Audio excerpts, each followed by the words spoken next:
నమస్కారం. Welcome to Telugu stories book. రాత్రి 11 అయింది. బార్లు పబ్బులు మూసేసే టైం అది. మందుబాబులు ఇళ్ళదారి పట్టారు. ఆ దారిలోనే అతని ఇంటికి చేరాడు. ఆ ఇంటికి దీపం ఇల్లాలు. చీకట్లోనే అప్పటిదాకా అతని రాక ఎదురు చూసి లేచి తలుపు తీసింది. ప్యాంట్ షర్ట్ విప్పేసి అతను లుంగి చుట్టుకుని మంచం ఎక్కాడు. ఆమె కూడా ఒంటి మీద ఉన్నవన్నీ తీసి పక్కన పడేసి అతని పక్కన చేరింది. ఆ సమయంలో ఆలస్యం అతనికి ఆగ్రహం తెప్పిస్తుంది. అతను రంగప్రవేశం చేశాడంటే వీరంగం మొదలు. హుక్స్, బటన్స్, జిప్స్ ఇవన్నీ వేగ నిరోధకాలు. అతని ధాటికి ఫటాఫట్ ధనాదన్. ట్రిగ్గర్ మీద వేలు పడిందంటే గన్ షాట్కి టార్గెట్ నేల కొరిగినట్లుగా అవన్నీ ఊడిపడాల్సిందే. అతడు ఆడుకునే అందాల ఆట బొమ్మ ఆమె. తేడా అల్లా ప్రాణమున్న బొమ్మ. ప్రాణము ఉంది. పంజరంలో చిలుకల మనసు కూడా ఉంది. దాని నిండా వేదన గూడు కట్టుకుంది. మనసు, మమత, స్పందన, వేదన ఇవన్నీ ట్రాష్ అతని దృష్టిలో. అతనికి కావాల్సింది ఆమె శరీరమే. అది అతని ప్రాపర్టీ. దాంతో తన ఇష్టానుసారంగా ఆడుకునే లిబర్టీ అతడుకుంది. ఆటంటే ఆట కాదు, అదొక మూకీ షో. మాటలుండవు, చేతలు తప్ప. చేతలు కూడా అతని వైపు నుంచే. ఆమె జస్ట్ స్లీపింగ్ పార్ట్నర్. ఒళ్ళప్పగించి చూస్తూ ఉండడమే. ఆమె నగ్న శరీరంపై అతడు ఉగ్రదాడి. ఘాట్లు గాయాలే తప్ప ముద్దు ముచ్చట్లుండవు. ఆమె మెడలో 3 ముళ్ళు వేశాడుగా. ముళ్ళు గుచ్చుకుంటున్నాయని ఆమె మొత్తుకుంటే ఎలా? మొత్తం మీద అరగంట సాగే రాసక్రీడ కాదు, రాక్షస క్రీడ. ఇది సరసమా, విరసమా, శృంగారమా, వికారమా? ఆమె దృష్టిలో అనాగరికం, ఆటవికం, అరాచకం, అత్యాచారం. కానీ ఇది నిత్యకృత్యం. ఉదయం 10 గంటలకు అతని బిజినెస్ పని మీద బయటకు వెళ్తూ తలుపు వేసుకో అన్నాడు. ఆమె వెనకే వచ్చి తలుపు మూసింది. అతడు వెళ్ళాడన్న నిర్ధారణ చేసుకున్నాక అమ్మయ్య, మళ్ళీ రాత్రి దాకా ఇంటికి రాడు, ప్రశాంతంగా ఉండొచ్చు అనుకుంటూ మూసిన తలుపు తెరిచింది. మది తలుపు తెరుచుకుంది. స్వేచ్ఛావాయువులు ఇంట్లో ప్రవేశిస్తుంటే హాల్లో ఉన్న సోఫాలో కూర్చుని తల వెనక్కు వాల్చి కళ్ళు మూసుకుంది. మనసు నిండా ఆలోచనలు ముసురుకున్నాయి. ఏమిటి హింస? పెళ్లికి ముందు తను ఏం ఊహించుకుంది? కానీ వాస్తవంలో ఏం జరిగింది? ఏ రాకుమారుడో కాకపోయినా తన మనసుకు నచ్చినవాడు, తను మెచ్చినవాడు మనసున మనసై, బ్రతుకున బ్రతుకై తోడొకడుండిన అదే భాగ్యము, అదే స్వర్గం అనుకుంది. తనదెంత అందమైన రూపం! తనకు తానే ముద్దొస్తుంది. నిలువుటద్దంలో తాను చూసుకుని మురిసిపోయే రోజు లేదు. నిజానికి ఆయన తనకు సరిజోడు కానే కాదు. అయినా సరే దేవుడిచ్చిన మొగుడిని సరిపెట్టుకుంది. నచ్చాను అన్నావా, ఏమైనా ఇస్తాను అనాలనుకుంది. అతను తను ప్రేమగా చేరదీసి, ముద్దు చేసి, ముచ్చట్లు చెప్పి, తన వలువల పరదాల మాటను దాగిన పరువాల ఖజానాను శోధించి, అంచెలంచెలుగా కొల్లగొట్టి, తనకాయ ప్రవేశం చేసే శుభతరుణం కోసం పెళ్ళైన నాటి నుంచి వేచి చూస్తూనే ఉంది. మరి ఆయనేంటి తన అందం గురించి పట్టించుకోడు? అపరంజి బొమ్మ తన కళ్ళ ముందుంటే కళ్ళున్న కబోదిలా కసాయిలా ప్రవర్తిస్తాడు. తన శరీరంపై ఆగంతకుల్లా మెరుపుదాడి చేయడమే తప్ప తన మనసునాడి పట్టుకోవడం తెలియదు అతనికి. అతను వింత జీవి, పరలోకవాసి, శాడిస్ట్, మూడిస్ట్. అందుకే ఈ మధ్య ఆమెకు తరచూ మదన్ గుర్తొస్తున్నాడు. బ్రహ్మచారి, పెంట్ హౌస్లో ఉంటాడు. ఆ మధ్య ఒకసారి వచ్చి, ఇది మీ లెటర్ ఏమో చూడండి, పోస్ట్ మ్యాన్ నా లెటర్ బాక్స్లో పడేశాడంటూ ఒక కవర్ తెచ్చిచ్చాడు. అదే అతనితో మొదటి పరిచయం. మదన్ మంచి అందగాడు, హ్యాండ్సమ్ పర్సనాలిటీ. అతను వెళ్ళిపోయిన కాసేపటి దాకా ఆమె కళ్ళల్లో అతని రూపమే అలా నిలిచిపోయింది. థ్యాంక్స్ చెప్పడం కూడా మర్చిపోయింది. ఆ తర్వాత ఒకరోజు లిఫ్ట్లో ఇద్దరు కలుసుకున్నారు, విష్ చేసుకున్నారు. ఈలోగా లిఫ్ట్ పెంట్ హౌస్కి చేరుకుంది. అరే ఇదేంటి, తను 3rd ఫ్లోర్లో కదా దిగాలని ఆమె అనుకుంటూ ఉంటే, రండి మా ఫ్లాట్ చూద్దరు గాని అన్నాడు మదన్. లేదండి వెళ్ళాలి అందామె. సరే మీ ఇష్టం అంటూ మదన్ లిఫ్ట్ డోర్ క్లోజ్ చేశాడు. తన ఫ్లాట్లోకి వచ్చి కూర్చున్న చాలాసేపటి వరకు మదన్ తను లిఫ్ట్లో కలిసి వెళ్తున్న అనుభూతికి లోనైంది. అతను పిలిచినప్పుడు వెళ్తే బాగుండేది అనిపించింది. కరెంటు పోయి లిఫ్ట్ మధ్యలో ఆగిపోతే మదను తను అలా లిఫ్ట్లో కాసేపు ఉండిపోతే ఆ ఊహే ఆమెకి ఎంతో థ్రిల్లింగ్గా అనిపించింది. ఆమె భర్త బిజినెస్ పని మీద నాగపూర్ వెళ్ళాడు. ఆ రాత్రి ఆమె బాగా జ్వరం వచ్చింది. పొద్దున లేవడం కూడా కష్టం అనిపించింది. వాచ్మెన్తో మెడికల్ షాప్ నుంచి టాబ్లెట్స్ తెప్పించుకుంది. కాలింగ్ బెల్ మోగితే లేచి వెళ్ళి తలుపు తీసింది. ఎదురుగా మదన్. ఆమె మనసు ఆనందంతో నిండిపోయింది. ఎలా ఉంది మేడం అంటూనే చనువుగా లోపలికి వచ్చి ఆమె చేయి పట్టుకున్నాడు. చేయి కాలిపోతోంది. జ్వరం చాలా ఎక్కువగా ఉంది. సార్ ఊరెళ్ళారంట కదా. నేను జాగింగ్ చేసేస్తూ బ్రేక్ఫాస్ట్ కని బేకరీలో బ్రెడ్ కొంటుంటే పక్కనున్న మెడికల్ షాప్లో మన అపార్ట్మెంట్ వాచ్మెన్ కనపడ్డాడు. అతనే చెప్పాడు మీకు జ్వరంగా ఉందని, ట్యాబ్లెట్స్ తెమ్మన్నారని. ఈ బ్రెడ్ తీసుకోండి, ఇప్పుడే వస్తానంటూ వెళ్ళిన మదన్ కాసేపట్లోనే ఫ్లాస్క్లో కాఫీ తెచ్చి, కాస్త లేచి ముఖం కడుక్కొని కాఫీ తాగి ట్యాబ్లెట్ వేసుకోండి. నేను ఈరోజు వర్క్ ఫ్రమ్ హోమ్ చేస్తున్నాను, ఏదైనా అవసరం ఉంటే ఫోన్ చేయండి అని ఆమె ఫోన్కి మిస్డ్ కాల్ చేసి వెళ్లే ముందు ఆమె నుదుటి మీద చెయ్యి ఉంచి, జ్వరం బాగా ఉంది, రెస్ట్ తీసుకోండి అంటూ మదన్ వెళ్ళిపోతుంటే ఆమెకు అది కలో నిజమో అర్థం కాని సందిగ్ధావస్థలో ఉండిపోయింది. మదన్ టచ్ చేసింది తన చేతిని నుదురునే కాదు, తన మనసుని. తనకి జ్వరం వచ్చినందుకు సంతోషం అనిపించింది. ఆమె అంతరంగా ఆత్రమైంది. గుండెతడి తెలుస్తూనే ఉంది. మధ్యాహ్నానికి జ్వరం నెమ్మదించింది. సాయంత్రానికి చాలా వరకు తగ్గింది. ఆమె మదన్కి ఫోన్ చేసి చెప్పింది. గుడ్, త్వరగా తగ్గిపోయింది, బాగా రెస్ట్ తీసుకోండి అన్నాడు మదన్. డాక్టర్ గారు వచ్చి చూశారుగా, స్వయంగా కాఫీ పెట్టి తెచ్చారుగా, అందుకే తగ్గిపోయిందండి. భలేవారు, నన్ను డాక్టర్ని చేశారన్నమాట అంటూ రేపు ఉదయాన్నే నేను సింగపూర్ వెళ్తున్నాను, వారం రోజులు ప్రాజెక్ట్ పని మీద, వచ్చాక కలుస్తానన్నాడు మదన్. త్వరగా వచ్చేయండి అందామె. ఆమెకు దుఃఖం ముంచుకొచ్చింది. నాగపూర్ నుండి 3వ రోజే తిరిగి వచ్చాడు ఆమె భర్త. వచ్చిన దగ్గర నుంచి ఆగ్రహావేశంలో ఉన్నాడు. ఎవరెవరికో ఫోన్లు చేస్తున్నాడు. ఫోన్లోనే అరుపులు కేకలు. అతని దగ్గరకు వెళ్ళాలంటేనే భయమేస్తోంది ఆమెకు. తనకు జ్వరం వచ్చిందన్న విషయమూ చెప్పలేదు. అసలే చైన్ స్మోకర్ అయిన అతను ఏదైనా వ్యాపార సంబంధమైన ఒత్తిడిలో ఉంటే మరింతగా స్మోక్ చేస్తాడు. గుప్పు గుప్పుమని అతను వదులుతున్న సిగరెట్ల పొగ ఇల్లంతా చుట్టేస్తుంది.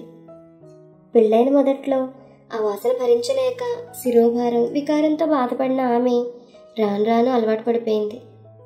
ఆ రోజంతా అతను ఇంట్లోనే ఉన్నాడు. అతను బయటికి వెళ్తే ఆమె స్వేచ్ఛగా ఇంట్లో తిరగగలిగేది. రాత్రి అయింది. జాతర మామూలే. నీరసం వల్ల నిస్త్రాణిగా ఆ మంచం మీద పడుకునుంది అతనికి నైవేద్యంలా. అతని ఆరగింపు పూర్తయింది. అతనితో కాపురం చేయడం అంటే ప్రేమాభిమానాల పొత్తిళ్లలోంచి ప్రాణాంతక ఒత్తిళ్లలోకి జారిపోవడమే అంటూ ఆమె అంతరంగం ఘోషిస్తోంది. మదన్ లేని వారం రోజులు ఆమెకు రోజూ గుర్తొస్తూనే ఉన్నాడు. అతను చూడాలనిపిస్తోంది, మాట్లాడాలనిపిస్తోంది.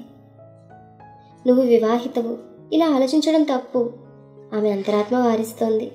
వారం దాటి 2 రోజులైంది, కానీ మదన్ కనపడలేదు. వచ్చాడో లేదో తెలియదు. ఫోన్ చేస్తే బాగోదేమో. వాచ్మెన్ అడిగితే మరెలా? ఐడియా వచ్చింది. వెంటనే అమలుపరిచింది. సాయంత్రం వాచ్మెన్ వచ్చి, అమ్మా పెంట్ హౌస్ సార్, ఈ కవర్ మీకు ఇమ్మన్నారని ఒక కవర్ ఇచ్చాడు.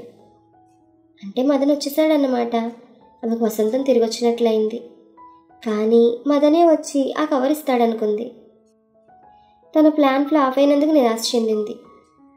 పిచ్చి మహమ్మ, ఇలాంటి ట్రిక్స్ ప్లే చేయడం మాని నీ లిమిట్స్లో నువ్వు ఉండంటూ అంతరాత్మ హెచ్చరించింది. ఆ తర్వాత 3 రోజులు ఆమె భర్త కొంట్లో బాగోక ఇంట్లోనే ఉన్నాడు. పగలు మదన్ గురించి ఆలోచించడానికి కూడా ఆమెకు సమయం చిక్కలేదు. అతని అనారోగ్యంతో ఆమెకు రాత్రులు రెస్ట్ దొరికింది. కంటి నిండా నిద్రపడుతోంది. కలలు వస్తున్నాయి. మదన్ కల్లోకి వస్తున్నాడు. హైపర్ మార్కెట్లో షాపింగ్ చేసి రోడ్డు పక్కన ఆటో కోసం ఎదురు చూస్తుంటే ఆమె పక్కగా కారు వచ్చి ఆగడం, ఫ్రంట్ డోర్ తీసి రండి నేను డ్రాప్ చేస్తానంటూ మదన్ పిలవడంతో నాకు మొహమాట పడుతూనే కారులో ఎక్కి కూర్చుంది. కారులో వెళ్తుంటే సింగపూర్ నుంచి వచ్చాక కనపడలేదు, ఏమైపోయారు అని అడిగింది ఆమె. ప్రాజెక్ట్ వర్క్లో బిజీ అంతే. మీరు ఓకే అంటే దారిలో కరాచీ బేకరీ దగ్గర ఆగి స్నాక్స్ తినేసి వెళ్దాం. జస్ట్ 5 మినిట్సే. బాగా ఆకలిగా ఉంది. పనిలో పడి మధ్యాహ్నం లంచ్ మిస్ అయ్యానన్నాడు మదన్. అలాగే, ఇలా ఆకలేసినప్పుడు బయట తినడం కన్నా పెళ్ళంటూ చేసుకుంటే ఇంటికెళ్ళి చక్కగా మీ ఆవిడ చేతి వంట తినొచ్చుగా. అయినా మీరు ఇంకా ఎందుకు పెళ్లి చేసుకోలేదు అని అడిగింది ఆమె. పెళ్లి చేసుకోవాలంటే నచ్చిన పిల్ల దొరకాలిగా అన్నాడు మదన్. అంటే పిల్ల ఎలా ఉండాలేంటి? బాపు బొమ్మలానా, రవివర్మ చిత్రసుందరిలానా, అజంతా శిల్పంలానా అందామె. నండూరి వారి ఎంకిలా అన్నాడు మదన్. అబ్బో, మీదంతా యూనిక్ టేస్ట్ లాగుంది. అదేంటో చెప్పొచ్చుగా అందామే. చెప్తాను రెండంటూ కరాచీ బేకరీ దగ్గర కారు ఆపి లోపలికి తీసుకువెళ్ళాడు ఆమెను. చెప్పండి, వెజ్ శాండ్విచ్ పిజ్జా 50-50 తిందామా అని అడిగాడు. నాకొద్దు, మీరు తినండి అందామే. అయితే వెళ్ళిపోదాం పదండి అన్నాడు మదన్. అయితే ఆర్డర్ ఇవ్వండి, తిందామందామే. మదన్ ఆర్డర్ చేశాడు. ఇద్దరు నవ్వుకున్నారు. ఆమె నవ్వుముఖం చూసి ఒక్క నవ్వే వేలు వజ్రవైడూర్యాలు అన్నాడు. ఆ మాటకి సిగ్గుతో ఆమె తలదించుకుంది. నీకు విషయం చెప్పనా అన్నాడు అతను. ఏమిటన్నట్లుగా ఆమె కళ్ళెత్తి చూసింది. కళ్ళెత్తితే చాలు కనకాభిషేకాలన్నాడు. ఆమె మూతి ముడుచుకుంది. బుగ్గన సొట్టపడింది. సిక్కిట సిన్ని మచ్చ సెబితే సాలుదు లచ్చ అన్నాడు ఆమె బుగ్గల్ని చూస్తూ. ఏమిటి తన్నుద్దేశించి మాట్లాడుతున్నాడు అనుకుంటూ చిరుకోపం ప్రదర్శించింది. అప్పుడే హాట్ శాండ్విచ్ సర్వ్ అయింది. ఆమె నాజూకుగా తింటుంటే నా సొమ్ము నా గుండె నమిలి మింగే పిల్ల అంటూ చమత్కరించాడు. అసలు ఏంటి మీ ఉద్దేశం? కోపం నటిస్తూ అందామె. కానీ లోపల మాత్రం అతను తను పొగుడుతున్నందుకు ఉబ్బితబ్బిబ్బవుతోంది. అప్పుడే పిజ్జా సర్వ్ అయింది.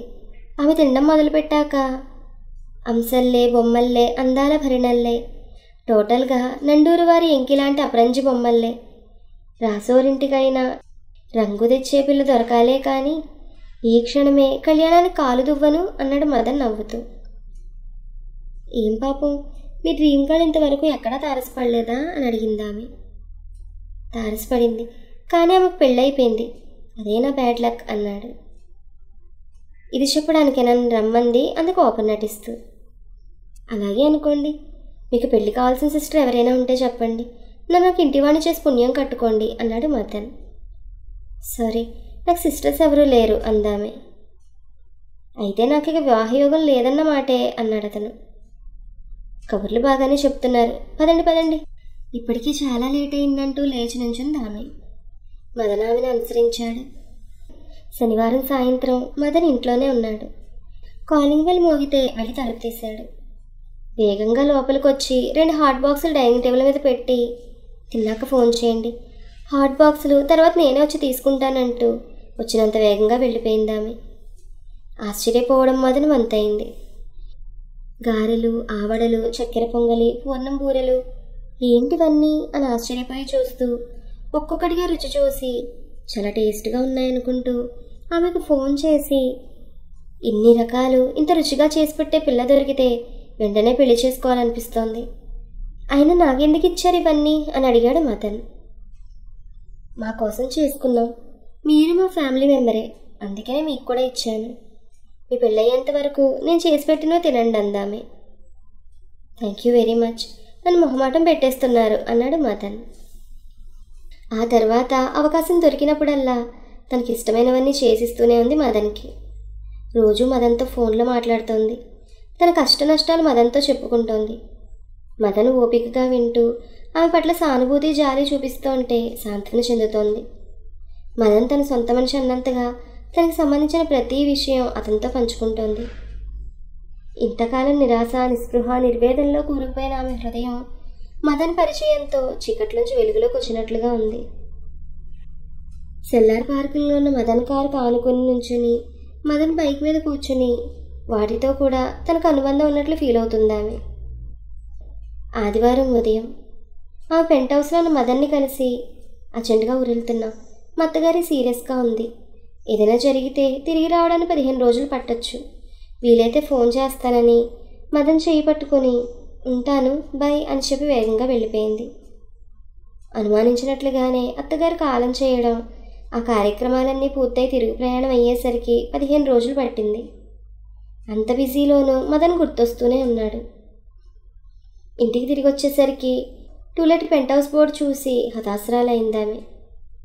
బెంగళూరు ట్రాన్స్ఫర్ అవ్వడంతో 4 రోజుల క్రితమే మదన్ ఇల్లు ఖాళీ చేసి వెళ్ళిపోయినట్లు వాచ్మెన్ చెప్పడంతో, దైవం ఎంత నిర్దయుడు, తనకు నచ్చినోడు, తన మెచ్చినోడు, ఆత్మీయ నేస్తమైన మదన్ని తన నుంచి అర్ధాంతరంగా దూరం చేశాడు.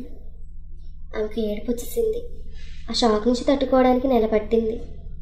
చాలాసార్లు మదన్కి ఫోన్ చేద్దామనుకుంది. కానీ దానివల్ల తన బాధ మరింత పెరుగుతుందే కానీ తగ్గదనుకుని ఊరుకుంది. ఫోన్ రింగ్ అయితే నిరాసక్తంగా చూసింది. మదన్ నుంచి కాల్. హలో మదన్ అంది ఆనందం పట్టలేక.